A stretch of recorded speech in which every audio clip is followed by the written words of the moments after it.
दोस्तों, आज हम जाने वाले हैं जिस घर में बिल्ली के बच्चे पैदा होते हैं उस घर में क्या होता है। और दोस्तों, यह बात जानना हमारे लिए बहुत जरूरी है, इसलिए बोल रहा हूँ कि वीडियो पूरा जरूर देखना। हर हर महादेव लाइक जरूर करें। अगर आप जिस किसी भी देवी देवता में अपनी आस्था रखते हैं तो उनके लिए एक लाइक जरूर करें। आपकी दरिद्रता और परेशानी दूर हो जाएगी। दोस्तों, बिल्ली यह दुनिया की सबसे मशहूर पालतू जानवर है और जहां भी इंसान रहते हैं वहां यह पाई जाती है। प्रिय दर्शकों, आज की इस वीडियो में आप जान लेंगे कि जिस घर में बिल्ली अपने बच्चों को जन्म देती है उस घर में क्या होता है। यदि आप भी अपने घर में बिल्ली रखते हैं, बिल्लियां पालते हैं, उन लोगों को भी इस वीडियो को जरूर सुनना चाहिए। कुत्ते और बिल्ली पालना आज के युग में फैशन हो गया है। हर घर में लोग कुत्ते और बिल्लियों पालते हैं, लेकिन प्रिय दर्शकों, कुत्ते बिल्ली पालना क्या सही होता है या गलत, आज इस वीडियो में आप जान लेंगे। प्रिय दर्शकों, बिल्लियों के बारे में आपने काफी सारी बातें सुनी हो। बिल्लियों के संकेत के बारे में आपने काफी सारी बातें सुनी होंगी और काफी सारी कहानियां सुनी होगी और काफी सारे ग्रंथ भी अपने अच्छे होंगे। लेकिन उसकी आज जो सच्चाई हम आपको बताने जा रहे हैं यह हर व्यक्ति को सुननी चाहिए। शास्त्रों का ऐसा मत है कि इस संसार में ऐसा कोई घर नहीं होता है जिसमें बिल्ली का आगमन नहीं होता है। बिल्ली हर उस घर में जाती है जिस घर में मनुष्य रहते हैं। लेकिन क्या प्रिय दर्शकों, आप इस बात को जानते हैं कि यदि आपके घर में बिल्लियां आती है और अक्सर आती रहती हैं तो उनका क्या संकेत होता है। और यदि आपके घर के आजू बाजू में बिल्लियां रोती है तो उनका क्या संकेत होता है। और यदि आपके घर में बिल्लियां अपने बच्चों को जन्म देती है तो उसका क्या संकेत होता है। और प्रिय दर्शकों, यदि आप कोई शुभ कार्य के लिए जा रहे हैं और यदि कोई बिल्ली आपका रास्ता काट जाए तो प्रिय दर्शकों उसका क्या संकेत होता है। दोस्तों, बिल्ली एक मांसाहारी स्तनधारी जानवर है। इसकी सुनने और सूंघने की शक्ति प्रखर है और यह कम रोशनी यहाँ तक कि रात में भी देख सकती है। लगभग 9500 वर्षों से दिल्ली मनुष्य के साथी के रूप में प्राकृतिक रूप से इनका जीवन लगभग 15 वर्षों का होता है। श्री हरि विष्णु कहते हैं कि जिस घर में बिल्लियां अपने बच्चों को जन्म देती है उस घर में मां लक्ष्मी का आगमन होता है। लेकिन यह कितना सच है और कितना झूठ है। दोस्तों, वीडियो में आगे बढ़ने से पहले आपसे अनुरोध है कि हम नारी प्रस्तुति आपको पसंद आती है तो वीडियो को अभी लाइक कर चैनल को सब्सक्राइब कर ले। अब वीडियो को आगे बढ़ाते। प्रिय दर्शकों, प्राचीन काल समय की बात। एक नगर में एक औरत रहती थी। उस औरत का एक पुत्र होता। तो प्रिय दर्शकों, उसका वह पुत्र अपाहिज होता है। उसका पुत्र बिल्कुल अपाहिज होता है, नहीं तो वह बिस्तर से उठ पाता है और न ही वह चल पाता है। अब औरत अपने पुत्र की ऐसी माली हालत देखकर बड़ी दुखी रहती है। हर समय उसको यह चिंता खाई जाती है कि मेरे पुत्र का क्या होगा। प्रिय दर्शकों, अब जब दूसरा साल लगता है तो दूसरे साल में उस औरत को दूसरा पुत्र होता है। तो प्रिय दर्शकों, उसका दूसरा पुत्र भी बिल्कुल अपाहिज होता है। वो भी उस औरत के पहले पुत्र की तरह ही बिल्कुल अपाहिज होता है। नहीं तो उसका दूसरा पुत्र अपने बिस्तर से उठ पाता है और न ही वह चल पाता। फिर दर्शकों, अब उस औरत को और भी ज्यादा चिंता सताने लगी थी कि अब तो मेरे दो पुत्र हैं लेकिन दोनों ही बिल्कुल अपाहिज हैं। इनका क्या होगा, इनका भविष्य कैसा होगा। उसको आप जैसे तीसरा साल लगता है तो तीसरे साल में उस औरत को तीसरा पुत्र भी होता है। जब उस औरत को तीसरा पुत्र होता है तो उसकी भी वैसी ही हालत थी जैसे दोनों पुत्रों की थी। वो तीसरा पुत्र भी नहीं तो चल पाता है और न ही अपने बिस्तर से उठ पाता। प्रिय दर्शकों, अब वो औरत को और भी ज्यादा चिंता सताने लगी कि अब मेरे तीन पुत्र हो गए लेकिन तीनों ही बड़े अपाहिज हैं, तीनों ही चलने फिरने की हालत में नहीं हैं। इनका भविष्य क्या होगा। अब इनका लालन पालन कौन करेगा। मैं कितने दिन जिंदा रहूंगा। जब तक मैं जीवित हूं तब तक तो इनकी देखभाल में कर सकती हूं, लेकिन मेरे जाने के बाद उनका क्या होगा। यही चिंता उस औरत को खाई जा रही थी। प्रिय दर्शकों, अब चौथा वर्ष लगता है तो चौथे वर्ष में उस औरत को चौथा पुत्र होता है। तो प्रिय दर्शकों, चौथा पुत्र भी अपाहिज होता है। वह चौथा पुत्र भी सेम वही कंडीशन में होता है, वह भी नहीं तो बिस्तर से खड़ा हो पाता है, नहीं चल पाता है। प्रिय दर्शकों, अब उस औरत की और भी ज्यादा हालत खराब हो जाती है। अब सोचने लगती है कि मेरी कोख से हमेशा अपाहिज पुत्र ही जन्म क्यों लेते। हो सकता है मेरी कोख में कोई मिस्टेक है, मेरी कोख ही खराब है। यही सोचकर वह औरत बड़ी दुखी हो जाती है। अब कुछ दिनों बाद 5वां साल लग जाता है और 5 साल में उस औरत को 5वां पुत्र होता। तो प्रिय दर्शकों, 5वां पुत्र भी उन्हीं की तरह होता है जैसे कि पहले 4 पुत्र हुए थे। वो 5वां पुत्र भी नहीं तो अपने बिस्तर से उठ पाता है और न ही वह चल पाता है। प्रिय दर्शकों, अब औरत अपनी पूरी आशा छोड़ देती है। पहले उस औरत को ऐसी आशा थी कि एक पुत्र अपाहिज है तो दूसरा पुत्र ठीक होगा।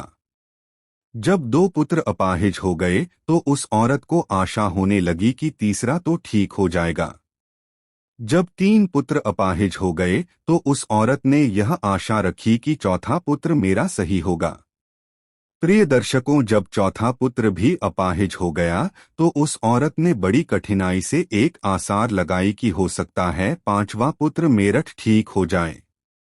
प्रिय दर्शकों, जब 5वां पुत्र भी उसका अपाहिज पैदा होता है तो अब औरत बिल्कुल आशा छोड़ देती है और सोचने लगती है हो सकता है मेरे नसीब में यह अपाहिज पुत्र ही लिखे हैं, या फिर हो सकता है मेरी कोख ही खराब हो। यही सोचकर वह औरत बड़ी दुखी हो जाती है और हमेशा घुट घुट कर जीने लगती है। उस औरत को हमेशा यह चिंता सताने लगती है कि मेरे जाने के बाद इन 5 पुत्रों का क्या होगा, इनका लालन पालन कौन करेगा, इनका लालन पालन कौन करेगा। यही चिंता उस औरत को खाई जा रही, घुट घुट कर जीती और अपने पुत्रों का रो रोकर लालन पालन किया करती थी। प्रिय दर्शकों, खून के आंसू पीती थी लेकिन फिर भी अपने पुत्रों का अच्छे से लालन पालन किया करती थी। प्रिय दर्शकों, अब कुछ समय निकलने के बाद उस औरत के घर में एक सफेद बिल्ली आती है और वह बिल्ली उस औरत के घर में रहने लग जाती है। प्रिय दर्शकों, अब कुछ दिनों वह बिल्ली उस औरत के घर में रहती है और कुछ दिनों बाद वह बिल्ली अपने सुंदर 4 बच्चों को जन्म देती है। जब बिल्ली अपने 4 बच्चों को जन्म देती है तो प्रिय दर्शकों, उस औरत का पहला बच्चा बिल्कुल ठीक हो जाता है। उस औरत का पहला बच्चा अपने बिस्तर से खड़ा भी होने लगता है और अपने पाँव पर चलने भी लग जाता है। प्रिय दर्शकों, अब वो औरत बड़ी प्रसन्न होती है और बड़ी खुश हो जाती है और ऊपर वाले का दिल से धन्यवाद करती है।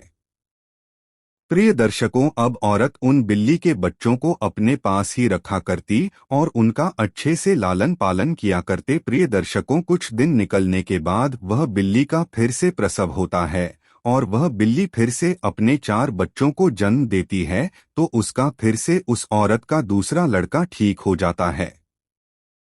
इसी तरीके से जब जब बिल्ली को प्रसव होता तब तब उस औरत का हर बच्चा ठीक होता जाता। इसी तरीके से उस औरत के सभी बच्चे ठीक हो जाते हैं और प्रिय दर्शकों, उस औरत के घर में अन्न धन की कोई कमी नहीं रहती है। शास्त्रों में ऐसा कहा जाता है कि जिस घर में बिल्ली अपने बच्चों को जन्म देती है उस घर में ही मां लक्ष्मी का तीव्र गति से आगमन होता है। उस घर में सुख समृद्धि इतनी आ जाती है कि उस घर में रहने वाले इंसान नहीं संभाल पाते। प्रिय दर्शकों, जिस घर में बिल्ली अपने बच्चों को जन्म देती है उस घर में सुख समृद्धि खूब आता, लेकिन शास्त्रों में ऐसा कहा गया है कि बिल्ली को घर में पालना अशुभ माना जाता है। जिसे घर में बिल्लियां रोती है वह भी बहुत अशुभ होता है, इसलिए बिल्लियों को पालना शास्त्रों के अनुसार अशुभ माना जाता है। शास्त्रों में ऐसा कहा जाता है, यदि आप किसी भी शुभ कार्य के लिए प्रस्थान करते हैं और यदि बिल्ली आपका रास्ता काट जाए तो उसको अशुभ माना जाता है। कहा जाता है कि जिस वक्त आप किसी काम के लिए जा रहे हैं और बिल्ली यदि आपके आधे आ जाए, आपका रास्ता काट दें, तो आपका काम नहीं बनता है। और ऐसा भी कहा जाता है कि जब बिल्ली आपका रास्ता काट दें तो आपको नहीं जाना चाहिए। यदि आपके घर में आकर के बिल्ली रोती है तो प्रिय दर्शकों, इसको भी बहुत बड़ा अशुभ संकेत माना जाता है। शास्त्रों के मुताबिक ऐसा कहा जाता है कि जिस घर में बिल्लियां रोती है उस घर में किसी न किसी की अकाल मृत्यु होने का भय होता है। जो लोग अपने शौक के लिए बिल्लियां पालते हैं, घर में बिल्लियों को पालना बड़ा अशुभ संकेत माना जाता है, अशुभ होता है। इसलिए जो लोग बिल्लियां पालते हैं वो इस वीडियो को जरूर देखें और आज से वह बिल्लियां पालना बंद करें। प्रिय दर्शकों, जब हम घर में बिल्लियां पालते हैं तो शास्त्रों में ऐसा लिखा है कि जहां बिल्लियां रहती है वहां पर नकारात्मक ऊर्जाओं का प्रभाव होता है। जिस घर में बिल्लियां रहती है उस घर में भी नकारात्मक ऊर्जा का प्रभाव हो जाता है। इसलिए बिल्लियां पालना बहुत अशुभ होता है। प्रिय दर्शकों, यदि आपको आधी रात में बिल्ली दिखाई देती है तो इसको भी बहुत बड़ा अपशगुन माना जाता है। कहा जाता है कि जिस व्यक्ति को आधी रात को बिल्लियां दिखाई देती है तो उस व्यक्ति का भाग्य रूठ जाता है। लेकिन दूसरा मत यह भी है कि जिस घर में बिल्ली अपने बच्चों को जन्म देती है उस घर में मां लक्ष्मी का आगमन हो जाता है। ज्योतिष शास्त्र के अनुसार ऐसा माना जाता है कि जिस घर में बिल्ली पाली जाती है तथा बिल्ली बार बार घर में आ रही है तो यह हमारे लिए अशुभ है। हमारे घर में जहां जहां बिल्ली घूमती है उस जगह पर नकारात्मक ऊर्जा आती है तथा हमारे घर में मौजूद सकारात्मक ऊर्जा की भी हानि होती है। जिस घर में बिल्ली पाली जाती है उस घर के सदस्यों के स्वास्थ्य पर भी बुरा असर पड़ता है। घर के सदस्य बार बार किसी बीमारी की चपेट में आते रहते हैं। अगर बिल्ली घर में मलमूत्र का त्याग करती है तो हमारे ऊपर काफी सारे संकट आने की संभावना भी रहती है। ऐसा भी माना जाता है कि आपके घर के पालतू बिल्ली अगर अचानक से कहीं पर चली जाए तो समझ लीजिए आने वाले कुछ ही समय में आपके साथ अशुभ घटना होने वाली बिल्ली भगवान विष्णु की पत्नी लक्ष्मी की बड़ी बहन अलक्ष्मी की सवारी बिल्ली का शुभ संकेत क्या है? अगर आप बिल्ली को उसके बच्चे के साथ देख लेते हैं तो यह शुभ संकेत माना जाता है। इसका मतलब है कि आपकी किसी पुराने मित्र या रिश्तेदार से मुलाकात होने वाली है तथा आपको कुछ अच्छी खबर भी मिल सकती है। अगर दीपावली की रात आपके घर दिल्ली आ जाए तो यह शुभ माना जाता है। इससे आपको धन की प्राप्ति हो सकती है। अगर बिल्ली आपके बाएं तरफ से रास्ता काटती हुई दाएं तरफ जाए तो यह शुभ संकेत माना जाता है। अगर बिल्ली की जेर को कपड़े में बांधकर अपनी बाजू पर बांधा जाए, नजर दोष से हमारा बचाव होता। अगर किसी की कुंडली में राहु अशुभ है और राहु की वजह से परेशानी आ रही है तो राहु के अशुभ प्रभाव से बचने के लिए घर में बिल्ली पालनी चाहिए, क्योंकि बिल्ली राहु की सवारी मानी जाती है। बिल्ली का रास्ता काटना माना जाता है कि बिल्ली की छठी इंद्री मनुष्यों की छठी इंद्री से कहीं ज्यादा सक्रिय है, जिसके कारण उसे होनी अनहोनी का पूर्व आभास होने लगता है। मान्यतानुसार काली बिल्ली का रास्ता काटना तभी अशुभ माना जाता है जबकि बिल्ली बाईं ओर रास्ता काटते हुए दाईं ओर जाए। अन्य स्थितियों में बिल्ली का रास्ता काटना अशुभ नहीं माना जाता है। जब बिल्ली रास्ता काट कर दूसरी ओर चली जाती है तो अपने पीछे हाउस की नेगेटिव ऊर्जा छोड़ जाती है, जो काफी देर तक उस मार्ग पर बनी रहती है। खासकर काली बिल्ली के बारे में यह माना जाता है। हो सकता है कि प्राचीन काल के जानकारों ने इसलिए यह अंधविश्वास फैलाया हो कि बिल्ली के रास्ता काटने पर अशुभ होता है। बिल्ली का रोना, बिल्ली के रोने की आवाज बहुत ही डरावनी होती है। निश्चित ही को सुनने से हमारे मन में भय और आशंका का जन्म होता है।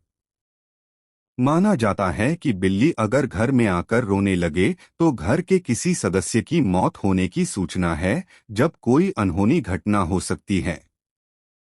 बिल्ली का आपस में झगड़ना, बिल्लियों का आपस में लड़ना धन हानि और गृह कलह का संकेत है। यदि किसी के घर में बिल्लियां आपस में लड़ रही है तो माना जाता है कि शीघ्र ही घर में कलह उत्पन्न होने वाली है। गृह कलह से ही धन हानि होती है। दोस्तों, लोगों का अभिवादन करने के लिए जब आप घर आते हैं, जब बिल्लियां घर में आपसे मिलती है और जब आप उससे बात करते हैं तो बिल्ली भी आपसे अभिवादन की उम्मीद करती है। ध्यान देना, बिल्लियां लोगों के साथ सामाजिक संपर्क का आनंद लेती है। बिल्ली को स्ट्रेच किया जा सकता है, उसके साथ खेला जाता है या उससे बात की जाती है। प्रत्येक दिन लंबे समय तक अकेले रहने वाली बिल्लियों को मालिक का ध्यान आकर्षित करने की अधिक संभावना हो सकती है। बिल्लियों को अकेले रहना पसंद नहीं है। बिल्लियां अक्सर खेलने, पेटी करने या उनसे बात करने के लिए अपने मालिक का ध्यान आकर्षित करने के लिए भी करती हैं। कभी भी अपने पालतू जानवरों की उपेक्षा न करें। उनके साथ हर दिन क्वालिटी टाइम बिताएं, उनके साथ खेलें, उनसे बात करें। भोजन मांगना, जब बिल्लियों को भूख लगती है तो वो खाने के लिए भी म्याऊ द्वारा मालिक का ध्यान आकर्षित करती है। जब भी कोई रसोई में प्रवेश करता है तो बिल्लियां म्याऊ द्वारा भोजन को सुगमता से प्राप्त करती हैं, जैसे ही घर के लोग भोजन के लिए बैठते हैं।